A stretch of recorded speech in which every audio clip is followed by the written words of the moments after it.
할렐루야. 우리의 모든 죄와 허물을 용서해 주시고 지금까지 주님의 은혜와 사랑으로 인도해 주신 은혜의 주님을 찬양합니다. 오늘 많이 무덥고 또 참 찌는 날씨 가운데서도 주님의 전에 나오신 우리 사랑하는 성도 여러분께 우리 하나님 아버지께서 여러분의 모든 발걸음을 더욱더 복되게 하사 여호와는 너를 지키시는 이시라. 여호와께서 너의 오른쪽에서 내 그늘이 되시나니 낮에 해가 너를 상하게 하지 아니하며 밤에 달도 너를 해치지 아니하리로다. 주님의 약속의 말씀이 여러분과 언제나 함께 해주셔서 우리 전능자의 그늘 아래 영원토록 보호함을 받으며 천국 가는 그날까지 여러분의 믿음을 지켜 승리하고 정말 이 땅에서도 독수리의 날개 쓰며 올라감 같은 새 힘으로 항상 여러분의 삶 가운데 비상하는 주님의 능력이 나타나는 모든 능력의 성도 여러분들 되시기를 주님 이름으로 축복합니다. 우리는 지금 계속해서 이스라엘의 왕들 시리즈로 여러분과 말씀을 나누고 있습니다. 사실 지금 우리 이스라엘 역사 시리즈는 이스라엘 나라의 역사를 배경으로 하고 있는 말씀이기 때문에 역사에 관심이 없는 분들은 다소 말씀 가운데 흥미가 좀 떨어질 수 있습니다. 그래서 우리나라 역사도 알기 힘든데 어쩌자고 이렇게 이스라엘 역사를 다루시는가 이렇게 생각을 하시는 분이 있을 수 있습니다. 근데 제가 참 여러분께 이 시점에서 한 가지 말씀을 좀 드리고 싶은 게 있는데, 여러분 하나님께서 이 성경을 기록을 하셨을 때 왜 우리에게 이런 역사라고 하는 이런 틀, 이런 플랫폼을 가지고 우리에게 말씀을 전달하셨을까를 한번 생각을 해보셔야 됩니다. 모든 성경은 하나님의 감동으로 된 것으로 교훈과 책망과 바르게 함과 의로 교육하기에 유익하니라고 말씀을 합니다. 그래서 이 하나님께서 이것을 역사라고 하는 플랫폼을 통해서 우리에게 주셨던 것은 나름대로 여기에 하나님의 깊으신 뜻과 섭리가 담겨 있다는 것입니다. 여러분, 조선의 시대의 왕실에는 사관이라고 하는 사람들이 존재했습니다. 당시에 이 사관들은 어떤 일을 했냐면, 이게 왕이 당시에 이제 통치를 할 때 왕이 행했던 모든 행동들, 왕이 말했던 모든 말들, 또 그 당시에 있었던 여러 가지 행사들, 역사적인 사실들이 이 사관들에 의해서 낱낱이 빠짐없이 기록이 됐습니다. 그래서 이 사관들이 기록한 이 사초 문서는 아무리 당대 왕이라 할지라도 그 문서를 함부로 쳐다보지도 못했습니다. 왜냐하면 이 왕들이 쉽게 역사를 왜곡할 수 있기 때문에 이 사초는 절대로 손을 못 댔다, 보지도 못했는데, 그러니까 세상에 기록된 이런 모든, 그래서 우리에게 조선 왕조실록이라고 하는 이런 역사가 실제로 우리에게 전례가 되고 있는데, 세상에 있는 이런 모든 이 역사들도 그 기본 바탕에는 반드시 역사적인 사실을 전제로 전달이 되는 겁니다. 하나님께서 왜 성경을 이런 역사적인 틀로서 기록을 하셨냐면, 성경에 기록된 모든 일들이 1.1획도 변함이 없는 팩트 사실 자체라고 하는 것을 우리에게 강조하시기 위해 하나님께서 이 역사적인 틀로서 하나님의 말씀을 공급하고 있는 것입니다. 가끔 어떤 분들은 이런 생각을 하시는 분들이 있어요. 성경에 나와 있는 이런 이야기가 너무 막 멋지고 때로는 막 기적이 나타나고 휘황찬란하니까 이 성경이 마치 그리스 로마 신화 같은 이런 신화적인 존재로 생각을 하시는 분들이 있어요. 그런데 여러분, 성경은 신화가 아니라 100% 역사고 100% 사실을 바탕으로 쓴 말씀인 것입니다. 이런 기초가 우리에게 깔려 있어야 이런 성경의 객관적 사실을 바탕으로, 그래서 이게 사실이기 때문에 이것을 믿는 믿음이 담보가 되게 되는 거예요. 그래서 이 객관적인 사실을 바탕으로 저와 여러분의 신앙이 성장해 나아갈 수 있음을 믿으시기 바랍니다. 오늘 이스라엘의 왕들 6번째 주인공은 우시야 왕입니다. 한번 따라합시다. 우시야.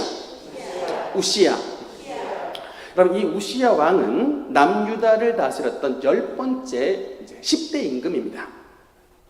성경에는 이 우시야라고 하는 이 인물이 또 다른 이름으로 등장을 하는데, 이제 아사랴라고 하는 것인데, 열왕기서에는 주로 아사랴라고 기록이 되어 있고 역대기서에는 주로 이제 우시야라고 기록이 되어 있습니다. 그래서 혹여 성경에 좀 조예가 없는 분들이 아사랴와 우시야가 다른 분인가 생각을 할 수 있는데, 그렇지가 않다. 한 사람이 두 가지 이름을 가진 그런 동일한 인물입니다. 근데 여러분 이 우시야라고 하는 이름의 뜻이 멋있어요. 뭐냐면 The Lord is my power. 여호와는 나의 힘이라는 뜻입니다.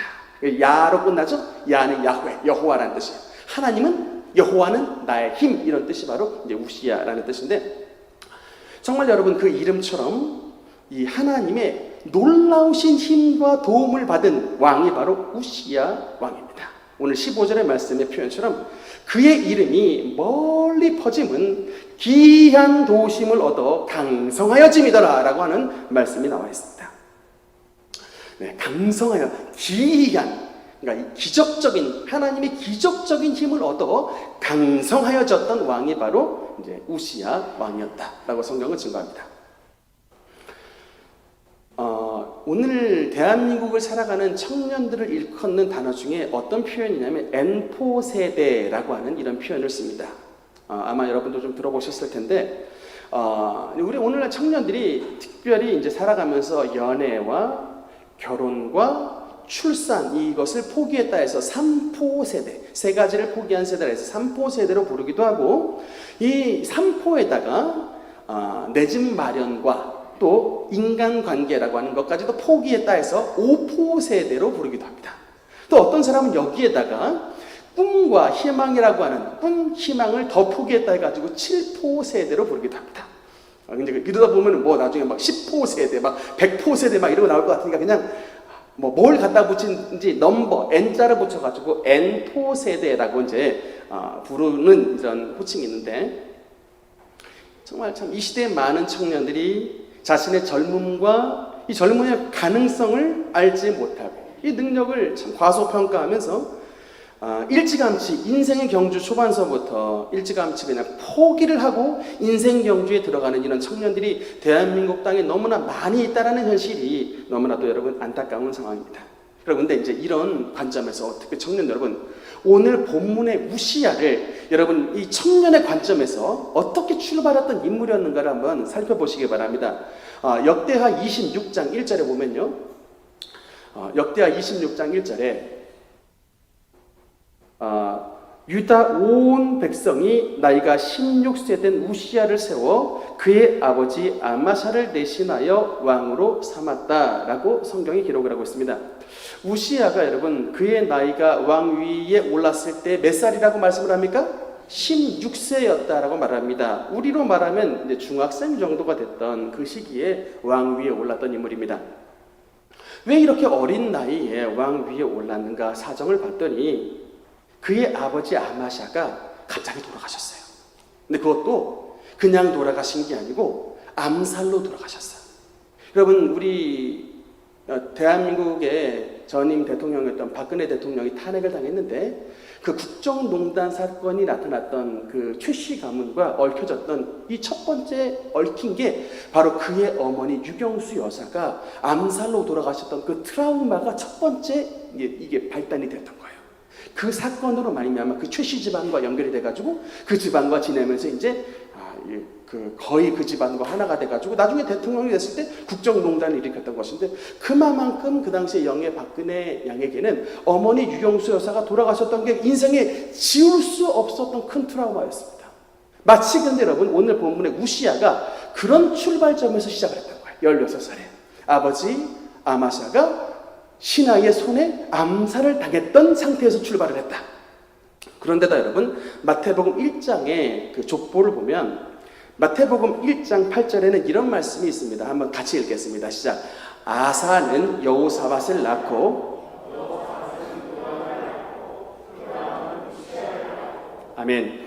여러분 여기에 마태복음 1장 8절에는 우시야의 아버지가 요람으로 기록이 되어 있습니다. 근데 사실은 원래 우리가 본문에서 보니까 아마샤인데 그냥 우시야로 기록이 되어 있어요. 이건 뭐냐면 이 요람과 이 우시야 사이에 무려 여러분 세 명의 왕의 이름이 생략이 되어 있습니다. 아마 마태복음 1장 여러 번 읽으셨지만 이 세 왕이 생략되어 있었던 사실 아마 모르셨을 거예요. 이게 알려줘야 아시죠? 어떤 세 왕이 생략이 되어 있었느냐? 아시야, 요아스, 아마샤라고 하는 이 세 왕이 생략이 되는데, 그럼 이 우시야 왕의 기준으로 보면 우시야 왕의 아버지 아마샤, 우시야 왕의 할아버지 요아스, 우시야 왕의 증조 할아버지 아하시야가 이 3대에 걸쳐서 생략이 되어 있습니다. 아니 이게 도대체 어떻게 된 일인가라고 봤더니 이 세 사람 아하시야와 요아스와 아마샤는 마태복음 1장, 즉 세상에서 가장 귀한 족보인 예수 그리스도의 탄생의 족보에 너희의 이름은 쓸만한 가치가 없는 자들이라고 하나님께서 빼버리신 거예요. 족보를 생략해버리신 겁니다. 너희들은 부끄러운 이름이다. 비록 왕들의 역대상에는 그들의 이름이 기록이 되어 있습니다. 다스렸습니까? 그런데 마태복음 1장에 예수 그리스도의 진짜 참 왕의 족보에는 빼버리셨어요. 하나같이 부끄러운 자들이기 때문에. 특히 왜 그러냐면 이 세 사람의 특징은 여러분 배도자입니다. 근데 이 배도자는 뭐냐면 그러니까 불신자를 가리키는 말이 아니에요. 배도자는 어떤 단어냐면 원래는 하나님을 잘 섬겼던 자인데 그가 그 섬김의 신앙을 버려버리고 우상에게로, 세상에게로 돌아간 자를 가리켜서 배도자라고 말합니다. 하나님을 잘 섬겼다가 주님을 배반한 자들. 또 어떤 특징이 있냐면 희한하게 이 세 사람은 편히 죽지 못했어요. 세 분 다 암살로, 남의 칼을 맞아서 암살로 생을 마감했던 사람이었습니다. 무려 3대에 걸쳐서 여러분 배도와 암살이 왕의 유산으로 내려왔던 가문, 이렇게 시작을 했던 사람이 바로 출발점이 어디다? 우시야 왕이었다는 거예요. 그러니까 성경의 용어에 의하면 은혜 위에 은혜가 아니고 여러분 불행 위에 불행으로 왕위를 시작했던 왕이 바로 우시야 왕이었다. 그런데 여러분 이런 우시야 왕이 이런 불행과 이런 가정의 재앙을 안고서 출발을 했는데 그 결말은 어땠다? 15절에 아까 말씀을 봤더니 그 기이한 도심을 얻어 그의 이름이 멀리 퍼지는 기이한 도심을 얻어 그의 이름이 강성하여졌더라. 참 성경을 읽을 때 이런 포인트를 좀 캐치를 해야 돼요.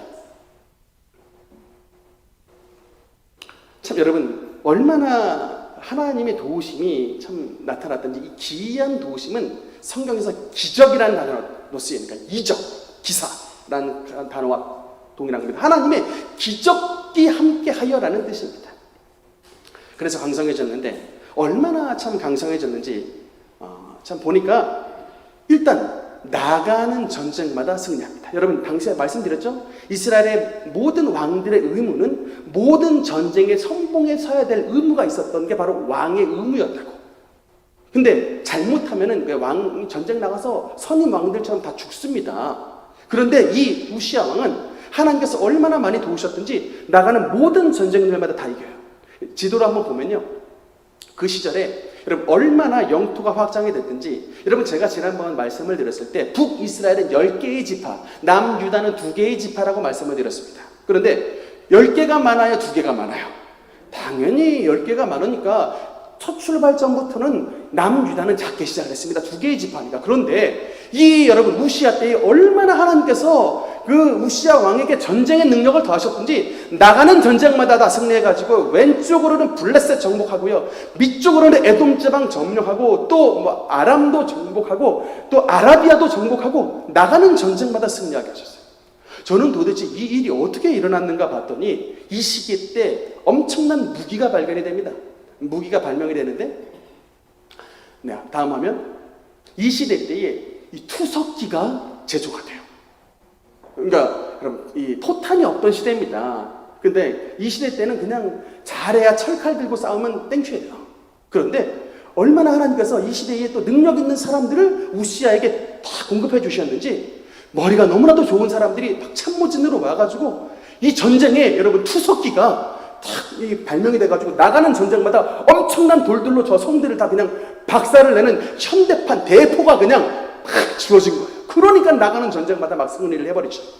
그랬더니 군 사기가 올라가지고 이 군대의 지휘관들이 막 모이기 시작합니다. 막 2,000명 이상의 엄청난 지휘관들이 내가 이 지휘관으로 나서겠습니다 하고 막 모이고 30만 명 이상의 유다 백성들이 군대를 지원해가지고 이 우시야 왕의 군대가 최정예 부대로 서게 되는 거예요.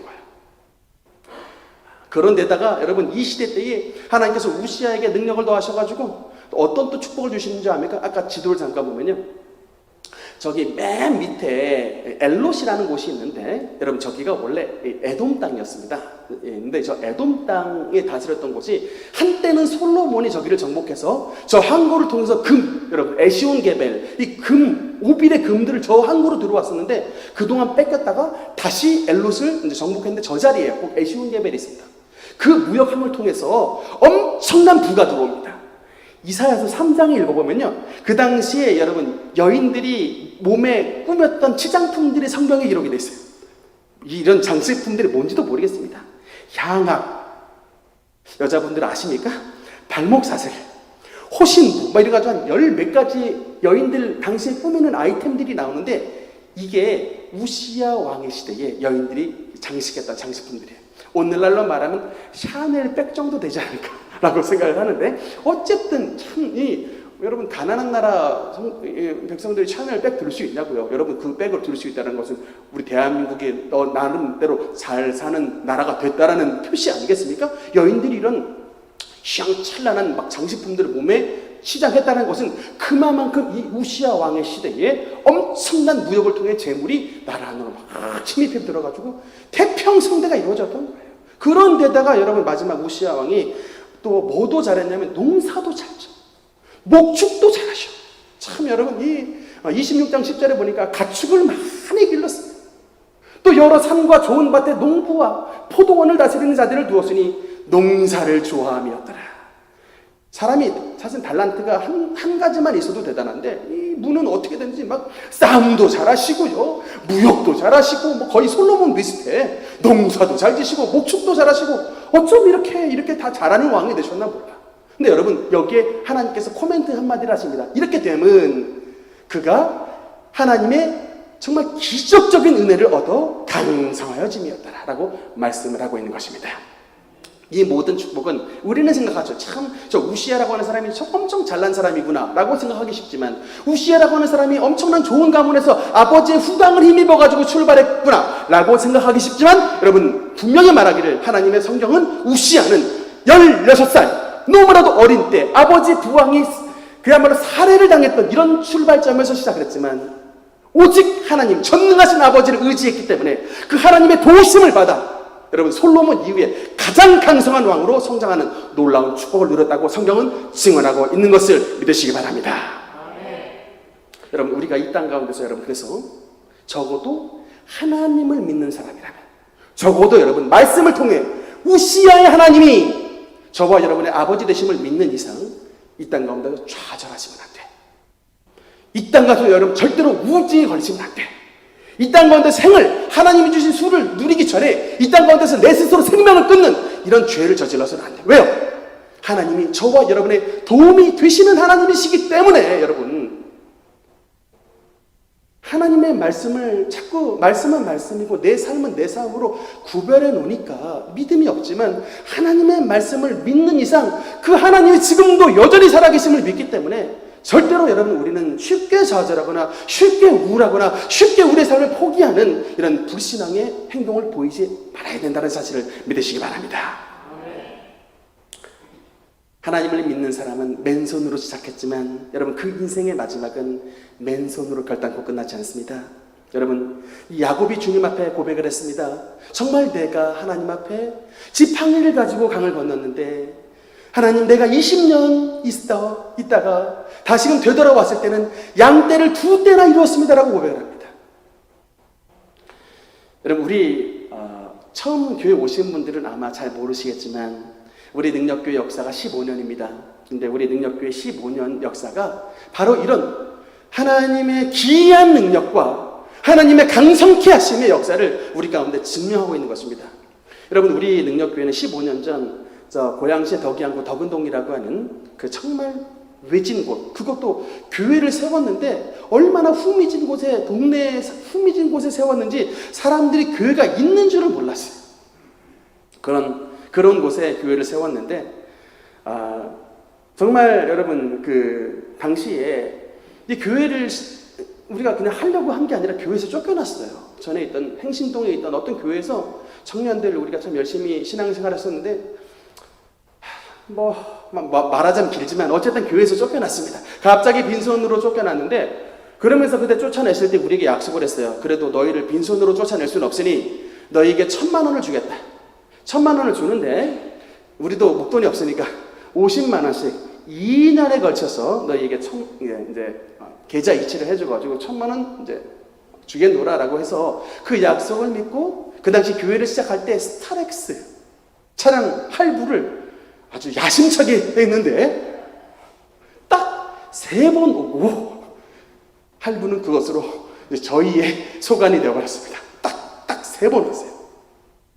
그 스타렉스 할부를 문이라고 여러분 진짜 이런 말 드리기 죄송하지만 진짜 똥을 쌌습니다. 진짜 교회 개척을 했는데 헌금을 얻고 그 할부는 물어야 되는데 교회를 세워야 되는데 5년간 비바람을 맞았던 판넬 자재가 이렇게 쌓여 있었어요.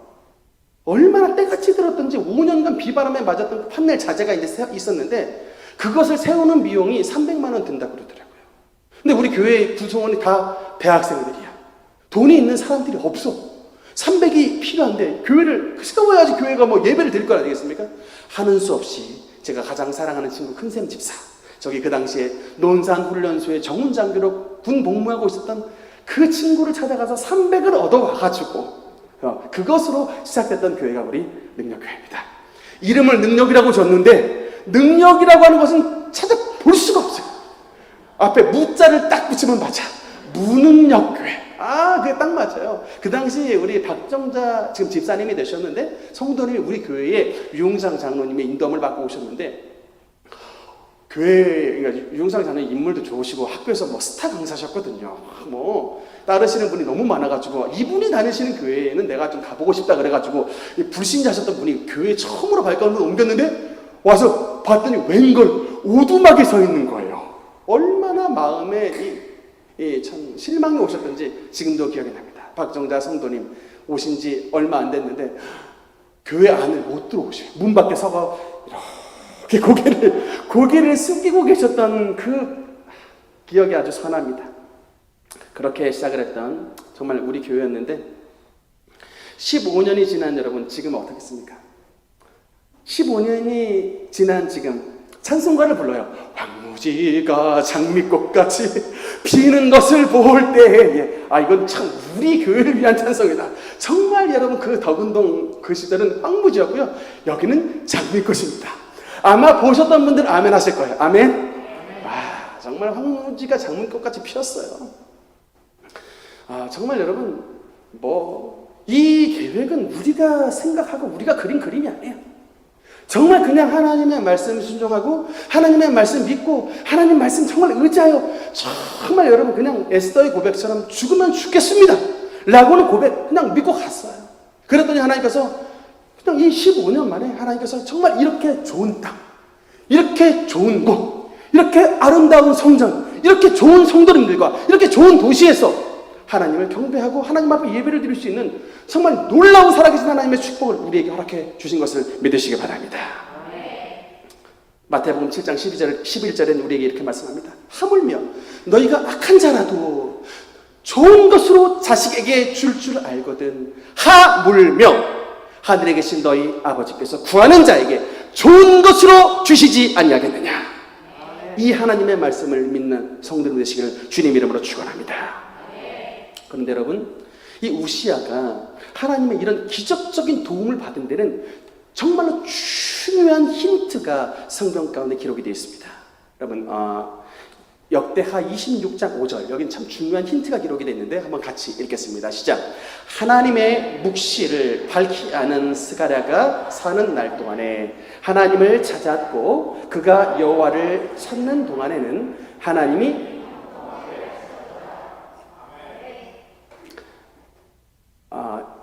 여러분 우시야가 누구와 함께하는 동안에 스가랴와 함께하는 동안 여호와를 찾을 동안엔 하나님께서 그를 형통하게 하셨다라고 성경이 기록을 하고 있습니다. 스가랴 여러분 이름 좀 들어보셨을 텐데 학개 스가랴 말라기에 나오는 그 스가랴는 포로기 이후의 선지자이기 때문에 지금 우시야랑은 상관이 없는 사람이고 동명이인입니다. 딱 역대하 26장 5절 딱 한 번만 나오는 선지자예요. 무명의 선지자입니다.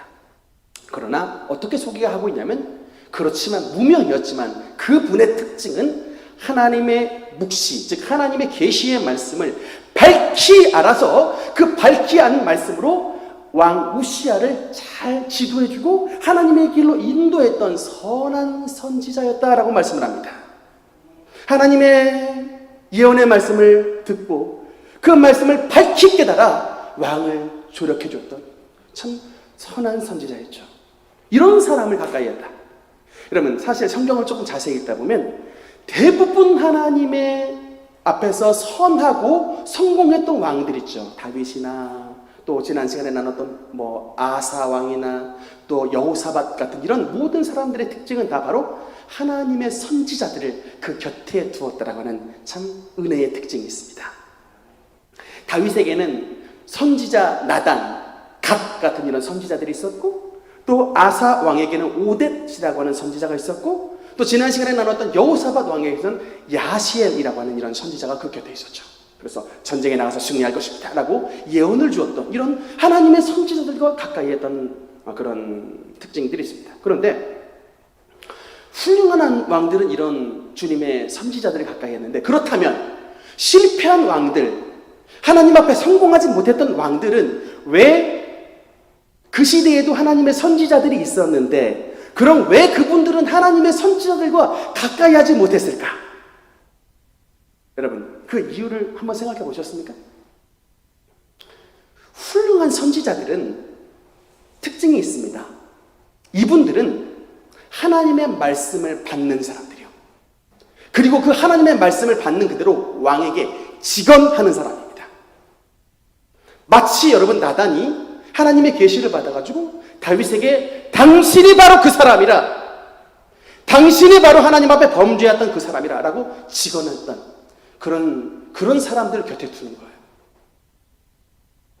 듣기 좋은 소리를 하는 게 아닙니다. 그 곁에서 하나님이 받은 말씀을 가지고 그대로 전하는데, 대부분 여러분 그 말씀은 좋은 소리가 아니라 쓴 소리예요. 그러니까 듣기에 달콤한 말이 아니에요. 잘못했습니다 왕이시여, 이 길은 왕의 길이 아닙니다. 하나님은 이 길이 아니라 다른 길로 가기를 원하십니다 라고 말을 했을 때 그 선지자들의 말을 억셉트해야 되는데, 대부분 선지자들, 대부분 악한 이 실패한 왕들은 이 말들을 받아들이지 않는 거예요. 하나님의 종들의 말들, 쓴 말들이죠. 멀리 해버리는 거예요. 여러분, 그래서 진짜 여러분이 하나님 앞에서 참 지혜로운 사람이 되기 위해서는 여러분의 주변에 말을 하는 사람 가운데 사탕발림, 이 사탕의 역할을 하는 사람과 여러분 주변에 쓴소리지만 명약의 역할을 하는 사람을 잘 구별해야 돼요.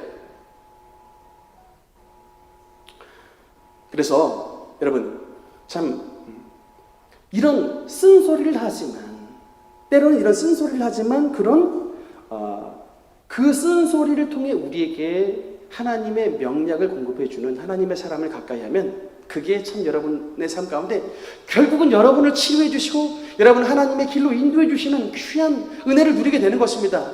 여러분, 제가 2001년 3월 달에 우리 원로 목사님을 만났는데, 그 당시는 제가 이제 학교를 재수하고 나서 이제 법 공부를 본격적으로 딱 할 수 있는 그런 이제 법대를 들어갔던 그런 이제 시기였어요.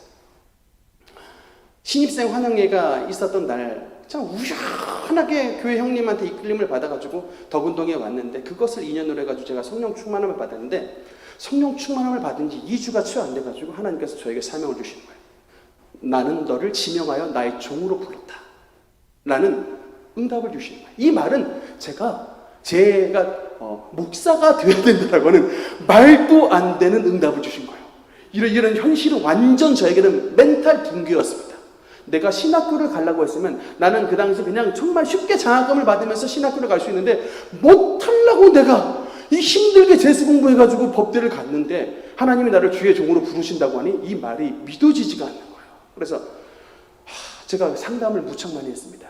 교회의 목사님부터 해가지고 교회의 여러 청년 리더들과 다 상담을 했는데, 한결같이 저한테 너 하나님께서 법대로 가게 하신 것은 그 길을 통하여 하나님 앞에 영광 돌리고 너를 그 길로 인도하신 것인데 왜 그 길을 부정하느냐.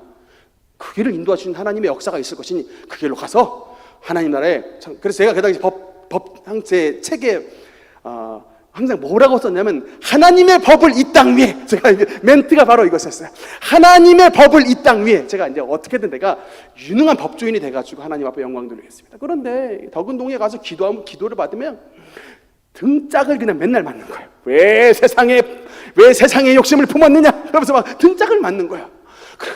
하나님도 잘못했습니다 하는데 덕은동을 벗어나 보면은 모든 우리 부모님부터 해가지고 우리 주변의 목사님들 모든 친척들 일가 모든 내 주변의 사람들이 너는 그냥 법대로 가서 법으로 하나님 앞에 영광을 돌리라고 하는데 6월달이 됐습니다. 6월달에 이제 다시 한번 그때가 이제 우리 큰샘 집사를 제가 처음으로 이제 제가 은혜 받았으니까 또 청주에 있던 친구를 데리고 와가지고 그때가 이제 6월달에 제 친구 큰샘 집사를 이제 그 기도회로 데리고 왔던 그 시기였어요. 네, 제가 이제 그날에도 이제 하나님 앞에 기도를 받았는데 제가 그래서 이제 하나님하고 이제 딜을 했습니다. 그러니까 쇼부. 하나님 좋습니다. 최종 하겠습니다. 최종 하는데 사법시험, 사법고시 한 번은 좀 보게 해주세요. 제가 왜냐하면 그때 제가 성적표가 올 A였거든요. 알파벳이 하나였어요. 성적표 전체가 올 A였다고. 1등 했잖아요. 그러니까 이제는 뭔가 내가 좀 한번 내 기량을 한번 드러낼 때가 됐다라고 제가 참 이렇게 마음을 먹었는데, 그래서 하나님 앞에 사법시험을 한번 보고 패스를 하고서 주의 종이 되겠습니다 하고 제가 쇼프를 탁 지내쳤는데 하나님께서 No, 아니야. 그 시험마저 거부했어요. 하나님 정말 어떻게 이럴 수가 있습니까? 저는 정말 너무 마음에 여기를 가려고 어떻게 고생을 했는데, 그런데 하나님께서 저에게 주셨던 딱 그 이후의 응답이 No 하시면서 저에게 다음 약속을 주셨어요. 제가 분명히 결합니다.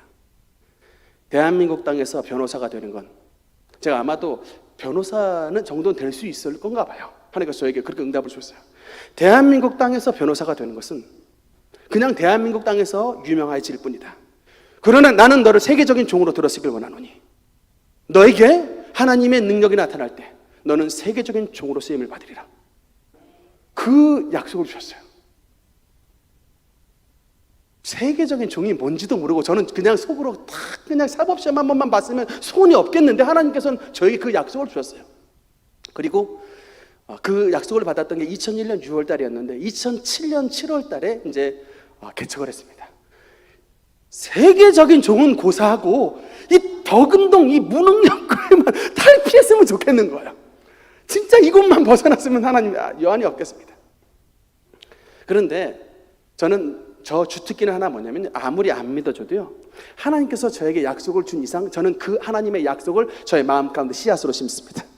그건 제 주특기예요. 절대로 잃어버리지 않습니다. 무슨 말씀을 주신 이상. 왜? 저는 이걸 믿어요. 나 서충은 별거 없는데 약속하신 하나님은 믿으시잖아요.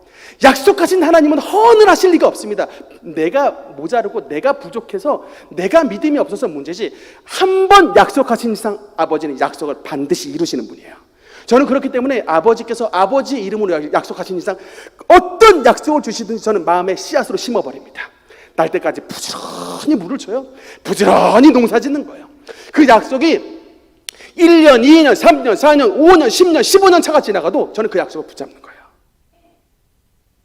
하나님의 약속은 언젠가는 반드시 이루어질 줄 믿습니다. 언젠가는 하나님께서 약속을 이루어질 줄 믿습니다. 근데 때로 기도받으면 하나님께서 저에게 때로는 여러분 마음이 믿음이 사그러들 때가 있잖아요. 그럼 하나님께서 책망을 주세요.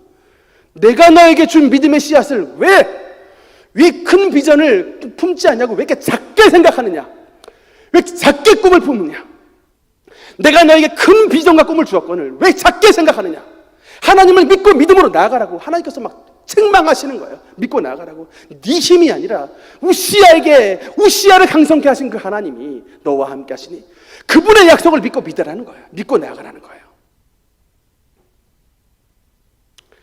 사랑하는 성도 여러분, 우리 하나님은 지금도 살아계신 분이십니다. 그 우시야를 부모님으로부터 뭘로 물려받았습니까? 아무것도 물려받은 게 없어요. 빈손입니다. 왕이 됐는데 아버지는 시나이솔에 돌아가셨어. 그 아버지를 봐도 희망이 없고, 그 아버지 할아버지를 봐도 희망이 없고, 그 아버지 증조부를 봐도 희망이 없는, 대대로 여러분 암살과 대대로 불신앙이 내려왔던 이런 척박한 가문에서 시작했던 사람이 우시야였습니다. 그런데 이 우시아가 하나님의 말씀을 가까이 하는 선지자 스가랴의 하나님의 말씀을 그 말씀대로 의지하여 좌로나 우로나 치우치지 아니하고 그 말씀이 주어지시면 아멘 할렐루야 믿고 나아갔던, 여러분 그 당시에 여러분 신하가 한두 명이었겠습니까? 이 우시아 왕의 주변에 간신들이 한두 명이었겠습니까? 우상숭배를 권했던 이런 백성들이 한두 명이었겠습니까? 그럼에도 불구하고 그 모든 이런 주변의 간신배들의 사탕발림의 모든 말들 다 여러분 통제해버리고 제어해버리고, 하나님의 말씀이면 비록 나에게 쓴 말씀을 하실지라도, 나에게 책망하는 말씀이 임하실지라도 하나님의 말씀이니 그 말씀을 믿음으로 수용하겠습니다. 그 말씀대로 더 부지런하게 주님 앞에 나가겠습니다. 더 부지런히 주님 앞에 기도하겠습니다. 더 부지런히 하나님 앞에서 열심으로 살겠습니다. 하나님의 말씀을 믿고 나아갔던 우시아 왕에게 하나님의 성령께서 역사해 주심으로 말미암아 놀라운 하나님의 형통함과 기이한 주님의 축복의 역사가 나타났음을 믿으시기 바랍니다. 말씀의 결론을 맺겠습니다. 사랑하는 성도 여러분, 그러나 너무나도 안타깝게도 우리가 이 우시아라고 하는 이름을 다윗처럼 기억하지 못합니다. 여러분 성경 읽었을 때 우시아라고 하는 왕이 여러분 머릿속에 뇌리에 남아있나요? 여러분 이 원래 사실은 우시아라고 하는 왕의 업적을, 전반기의 업적을 비교하자면 사실은 다윗과 솔로몬 다음에 어깨를 올릴 만한 인물이에요. 아마 히스기야 왕과 어깨를 견줄 만한 사람이 됐을 것입니다.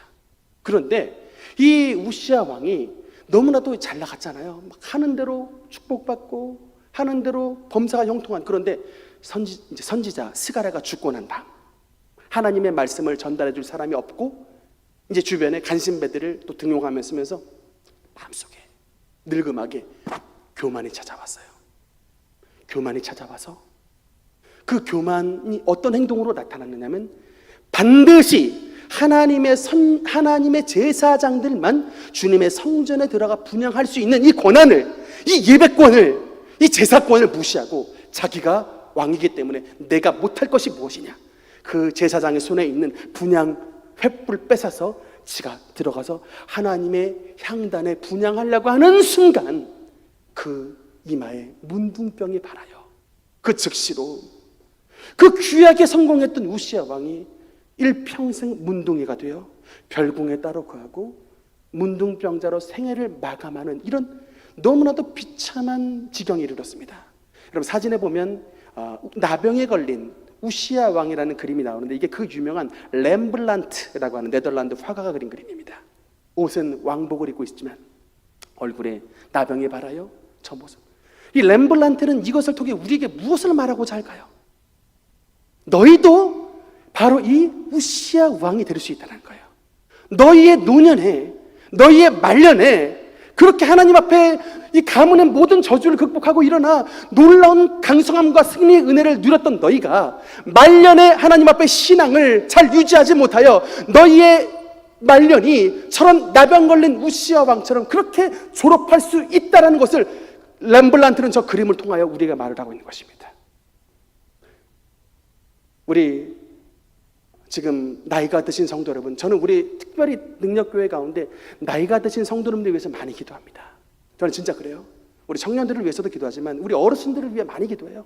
특히 우리 어르신 성도님들 하나님 영육간의 강건함을 채워주시고 또 저들의 물질의 궁핍함으로 말미암아 노년이 좀 슬프지 않도록 하나님 필요 적절한 물질도 공급해 주시고, 무엇보다 우리 어르신들의 믿음이 우리 이 자손들에게 3대로 계승해 내려갈 수 있는 그런 믿음의 주인공들 되게 해달라고 정말 간절히 기도하고 있습니다. 그러나 여러분, 정말 여러분이 오늘 하나님 앞에 섰을 때 혹여 지금 나의 마음의 상태가 우시아 왕처럼 하나님의 예배를 멸시하고 그냥 내 마음대로 내가 알아서 살 거야, 나는 내 인생의 주인이다라고 생각을 하는 그런 영적인 교만에 빠져 있지 않는지를 다시 한번 점검해 보셔야 됩니다. 이 젊을 때의 시기가 있었더라면 다시 한번 돌이킬 때가 있었을 텐데, 이 노년의 말년의 우시아는 나병에 걸림으로 말미암아 그의 모든 인생의 업적이 그 그림자로 말미암아 싹 다 덤벼버렸어요. 이렇게 훌륭했던 우시아가 사람들이 기억을 못해. 그렇게 나라를 정복하고 그렇게 나라를 부강하게 만들고 농사도 잘 짓고 무역도 잘하고 그렇게 군대를 강성하게 길렀던 우시아를 사람들이 기억하지 못하고 그 받았던 문둥병이 얼마나 큰지 그의 모든 업적이 다 가려져 버리는, 결국 그는 죽었을 때 우리 조선으로 말하면 종묘, 왕들의 묘실에 묻히지 못합니다. 문둥병자라는 이유 때문에 종로에 묻히지 못하고 따로 죽어서도 멸시를 받는 참 불쌍한 인생으로 마감을 하고 맙니다. 이것을 우리에게 있는 그대로 기록한 것은 하나님은 절대로 우리에게 사탕발림의 메시지를 하시는 분이 아니에요. 이것은 있는 그대로의 팩트라는 사실입니다. 우리가 하나님을 간절하게 믿고 나가면 우시아가 빈손 들었을 때 그 하나님의 손이 우시아와 함께하여 놀라운 주님의 축복이 우시아에게도 임했지만, 그런 은혜와 축복을 받은 사람이 하나님께 감사하지 아니하고 내 마음이 마치 하나님께로 올라가 버려서 하나님의 자리를 대체해버리는 그런 교만의 자리에 들어가면 그 모든 업적이 다 지워져 버리고 그의 평생의 마감이 문둥병, 유다 땅에서 가장 저주받은 질병으로 인생을 마감할 수 있다는 것을 우리에게 분명히 경고하고 있는 것입니다. 여러분, 우리가 어느 길로 걸어가야 되겠습니까? 특히 인생 말년, 우리의 인생 말년이 더 여러분 하나님 앞에서 복되고 하나님 앞에 정말 귀하게 존귀의 영광의 면류관을 받아 쓰는 그런 복된 인생이 돼야 돼요. 마무리가 가장 중요합니다. 저도 장례식에 많이 가지만 여러분, 인생은 가장 마무리가 중요한 거예요. 젊을 때는 실수할 수 있습니다. 젊을 때는 실패할 수 있어요. 그러나 인생의 마무리를 실패하면 여러분, 영혼의 갈림길에서 우리가 들어갈 곳이 어디겠습니까? 천국입니까? 지옥입니까? 우리가 때때로 다 교만의 죄에 빠질 수 있어요. 그러나 교만죄에 여러분, 우리가 빠지지 않는 유일한 방법이 뭔지 아십니까? 여러분, 성공하면요 사실 다 너나 나나 교만할 수 있어요. 서목사도, 여러분 말씀 전하는 서목사도 만약에 여기 성도가 10,000명 모여서 앉아있을 때 지금의 이런 태도와 똑같을까? 저도 생각해 봅니다. 여러분, 국회의원 됐을 때 내가 진짜 지금의 내 마음과 똑같을까? 내가 대통령으로 올라갔을 때 내가 진짜 평민의 위치에 있었던 마음과 똑같을까? 높은 데 올라가면 자연스럽게 교만이 따라오는 것은 인생지사입니다. 왜? 우리의 첫 조상 아담이 우리에게 물려준 DNA가 교만의 DNA예요. 그래서 우리 인생은 다 교만할 수밖에 없습니다. 잘 되면. 근데 여러분, 우리가 이 교만주에서 벗어날 수 있는 다른 방법은 없어요. 아담이 물려준 인생의 모든 교만의 DNA를 대속하시기 위해서 여러분, 겟세마네 동산에서 땀이 핏방울이 되도록 기도하신 그 예수 그리스도의 보혈의 힘을, 보혈의 능력을 힘입은 자는 여러분 교만하지 않았습니다.